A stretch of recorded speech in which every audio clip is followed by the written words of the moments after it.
As you can see, the video you're watching at the current moment is the video that I had just filmed. And there is no audio at all, and I'm not sure why, so if I seem tired or annoyed, that's why.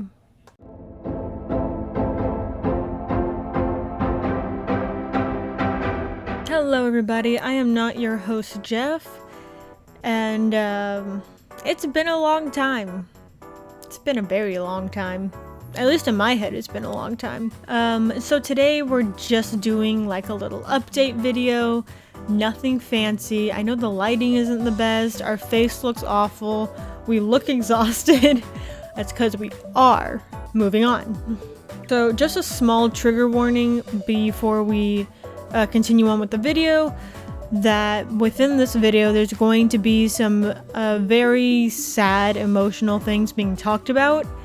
If you're not really in a good place to listen to that, then I would suggest going to one of our other videos and watching one of the more lighthearted ones instead.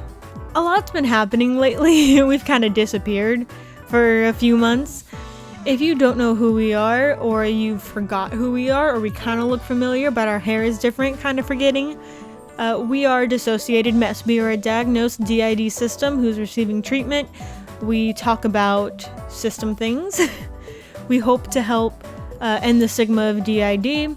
We hope to help those who are doing their search if they are a system.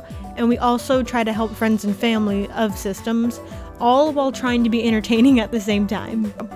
We are in a better place than I think we've ever been, or at least for a very long time. The last time we were making videos, we were at a family house on family property at a ranch, and we were kind of living on our own, trying to figure out the whole adult thing. And then I think we stopped making videos when we got a good job. We got a job as a night manager at an outlet store, and it was honestly just really... We were good at our job. We liked the people we work with, and we enjoyed the job overall. I mean, of course it was retail, so you know, how much we enjoyed it as much as you can enjoy in retail. The biggest issues were our physical health and our mental health. That made it almost impossible to work. Over time, it just got really bad to the point where we couldn't do it anymore. So during our time at the ranch house, I think this happened even before we got the night manager job. This was a long time before we got the night manager job. So rewind a bit.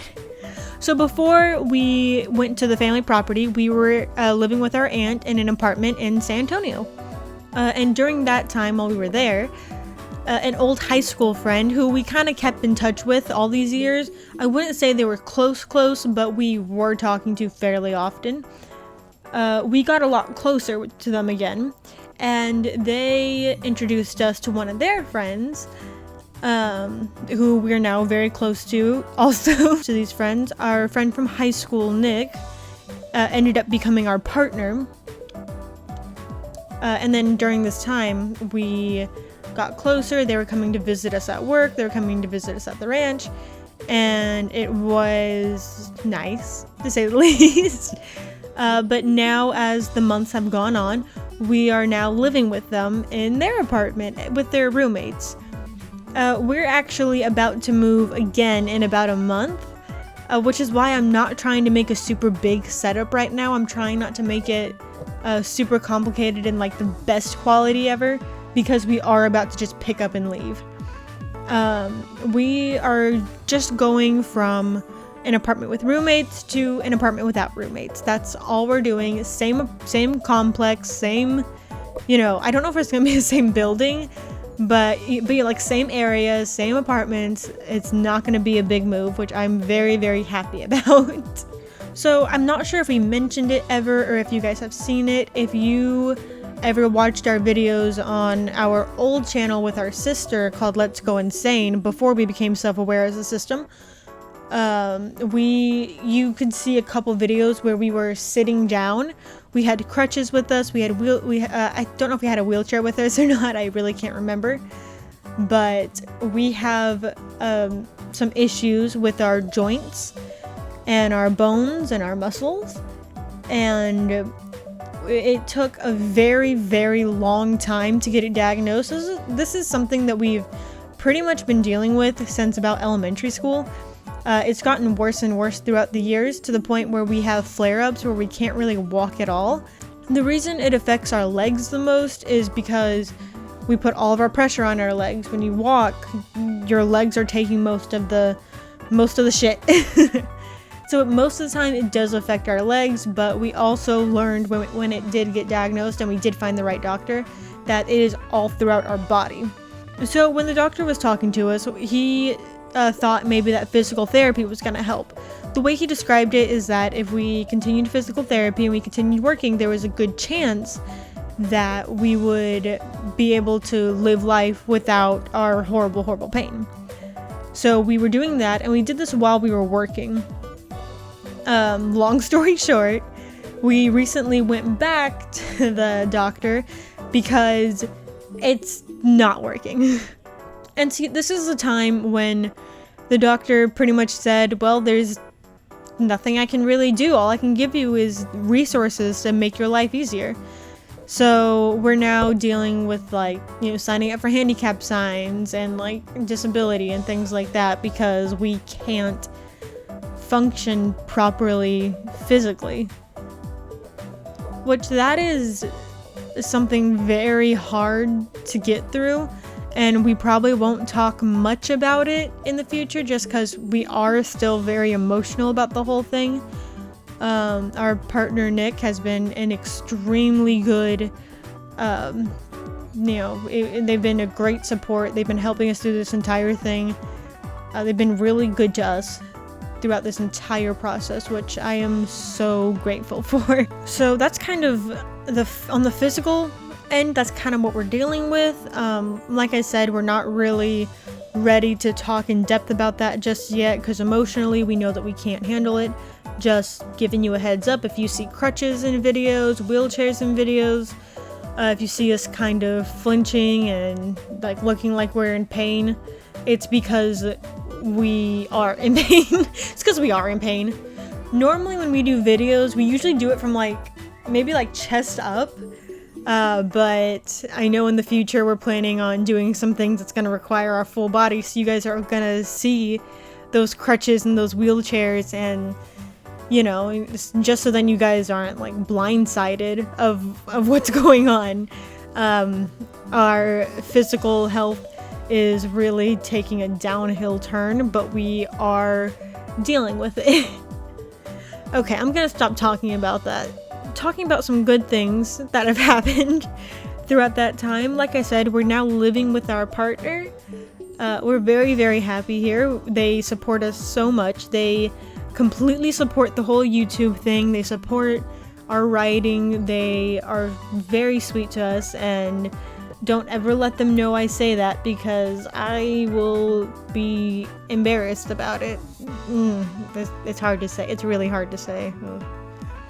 Some things that we kind of did wrong in the channel in the past, which we have noticed and have and are planning on fixing it, is that in the past we've been very embarrassed about our system and about, who we are, mainly of the fact that we are a very fictive heavy system, which I want to say the biggest part of that embarrassment and trying to hide a lot of it was because the people around us weren't very engaged on who we were as an individual, as an alter.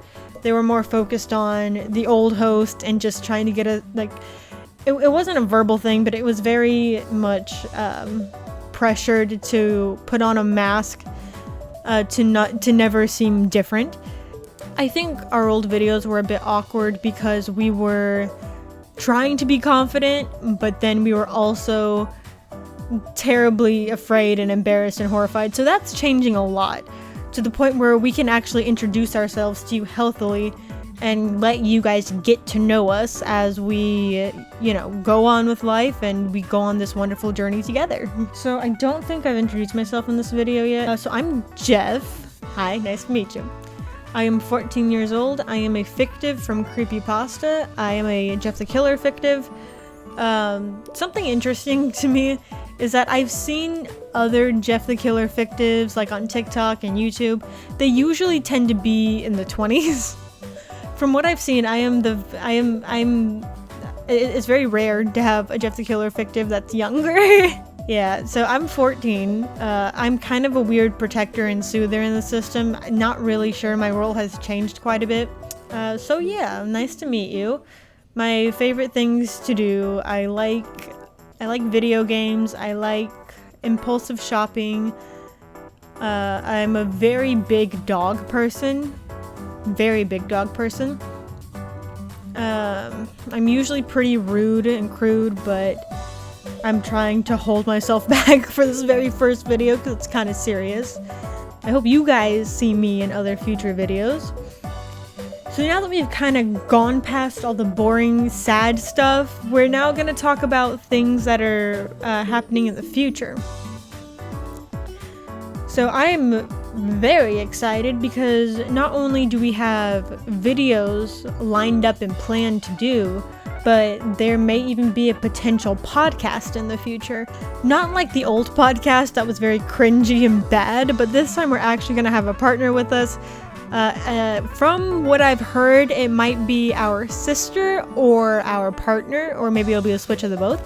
But it'll be mainly talking about DID and living with a system and things like that. So yeah, I'm pretty excited about all of this. I'm excited to be back on YouTube. I'm excited for the future, and yeah. The funny thing is that we never have an outro to these videos, and that's something I don't think will ever change. We'll never have an outro. We'll just awkwardly say bye. But before I say bye, I want to give a big thank you out there to all of our subscribers and all of our fans. Thank you so much for getting us to the point of monetization, which we've recently reached. I never thought we'd get here, and I'm very happy about it. So thank you guys so much for that. So yeah. Still don't have an outro. So, bye!